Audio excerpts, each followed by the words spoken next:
Hi there, I am John Russ, candidate for the United States Senate. What is this election about? Where are we at?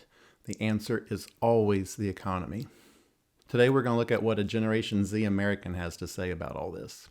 This guy named Nick went viral recently on TikTok. Let's take a look. Can somebody explain to me in crayon eating terms why I make over 3 times the federal minimum wage and I cannot afford to live? And I do not want to hear the pull yourself up from your bootstraps, work 90 hours a week. That's not the goal, guys. That's not. That should not be our standard. I am so people being complacent with this uniparty, both of them over. When my parents were my age, they both made less than half of what I make and they lived alone. I cannot afford to live anywhere alone. It is embarrassing to come out and say that it is a struggle to survive right now, but I know so many people are struggling. And do not get me started on what my grandparents were doing. They $3,000 house. And yes, I understand inflation and all of the bullshit that they have been pulling with the Fed. Why are we allowing it? Why? And then I clock out of my shift. I am tired. I have to go home.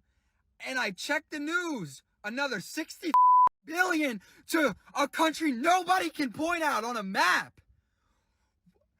What are we doing? Where has the plot gone? We have lost it, folks. What did Congress do to cover their tracks on sending over another $100 billion to the Ukraine? They banned TikTok. After seeing folks like Nick speak out about how poorly ran our country is, of course members of Congress would want to ban any platform they prefer to use. Let the free market decide what social media succeeds in the USA. What Congress should be doing is banning any company, let alone China, from harvesting the data from our cell phones without our permission or knowledge. Instead, we get this new social media ban to push people to other platforms that have a history of funding the establishment in Washington. Think about that. Today, our national debt is over $34 trillion, and it is going up every minute. What does that mean? That means our dollar is worth less and less and less because the government spends more and more and more. That cost is always paid for by a lower standard of living for everyone. The politicians like to blame farmers and food manufacturers, but guess what, folks? Farmers have bills to pay, and so do food manufacturers. Labor, fuel supplies, everything is more today, and it is going to keep going up and up as long as we continue to add to our debt. Look, what did Jim Banks do this week while Congress was getting ready to send another $100 billion to the Ukraine? He talked about his pronouns and banning the funding for NPR.